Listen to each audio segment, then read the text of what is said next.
학교에서 소수자성 혐오 범죄가 일어났을 때 학교가 보호를 해줘야 되는 게 맞아요. 학생이라면. 남성과 여성이 아닌 아주 작은 틈새만 머물러 있다. 제 생각을 존중을 해줄 수 있었으면 좋겠어요.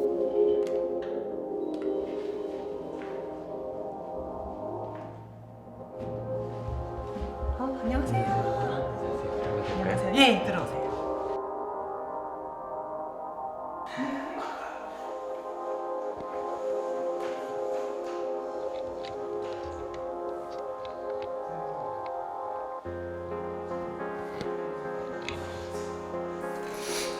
오늘 두 분께 어떤 곳이었어요? 생각하고 싶지 않아. 그냥 뭐 생각이 많아지면 안 되는 그런. 우리가 평범하지 않기 때문에 집착하는 평범함의 대명사. 그냥 가고 싶었던 곳? 이렇게만 느껴져요. 이제 정말 저희 플레임이 청소년 성소수자 위기지원 센터예요. 그래서 도움이 필요한 청소년 성소수자 분들을 위해서 지원하고 이제 여러 가지 활동을 다방면의 활동을 하고 있는 단체라고 생각하시면 됩니다. 이제 쉼터를 만들어야 된다고 생각을 했지만 이 트랜스젠더 퀴어 분들의 쉼터는 정말 없는 거예요. 대한민국에 이제 쉼터는 여성, 남성으로 딱 나눠져 있는데 수많은 이유들 집에 있을 수 없는 정말 자기가 죽겠다 생각해서 이제 나온 분들이 도움을 받아야 하는 곳에서도 갈 수가 없는 거죠. 이제 트랜스젠더 퀴어 분들을 이렇게 만나면 계속 증명하라 그래요. 너가 소위 정상인지 아닌지 네가 그걸 어떻게 알아? 너의 성별이 그거라고 말을 하는데 그걸 네가 어떻게 알아? 사실 그 누구도 자기의 성별에 대해서 증명할 수는 없죠. 얘기가 나온 김에 이것까지 트랜스젠더 청소년들을 위해서 어떤 위치에 있는지 이들이 그러니까 자신이 지정당한 그런 성별과 어울릴 수 없다는 것을 어느 정도 바로 인지해가는 것 같아요. 그리고 그에 따른 배려도 해주고 있고 근데 그 배려라는 것의 범위가 어디까지나 틈새에 머물러 있다. 남성과 여성이 아닌 아주 작은 틈새만 머물러 있다. 아직까지 이 국내에서 이 소수자들은 소수자처럼 해야지 좀 사람 대우해주는 게 있잖아요.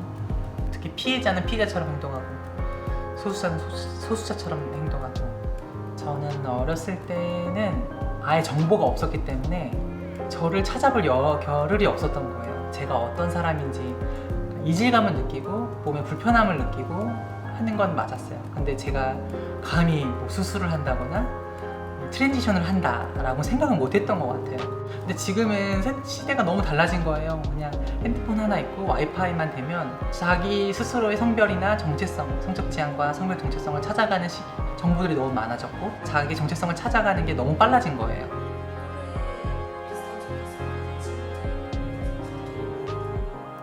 저는 학교 제대로 다니본 적이 없어요.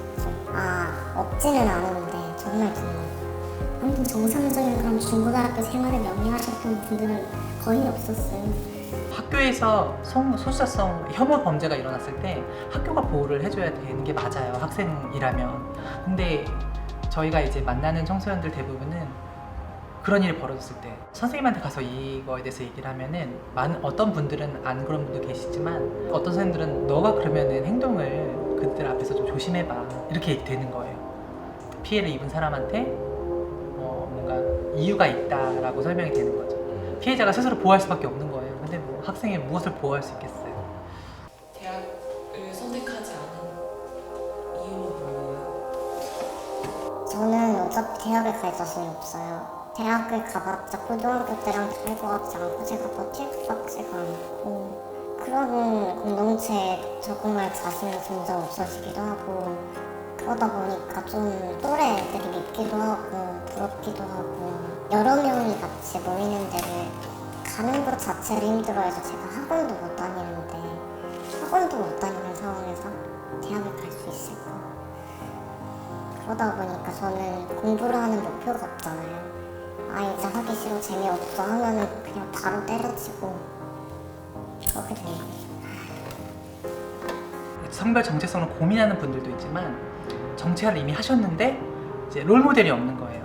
내가 하고 싶은 게 무엇인지는 알지만 그게 이 사회에서 할 수 있는지 없는지에 대해서 고민을 하는 거예요.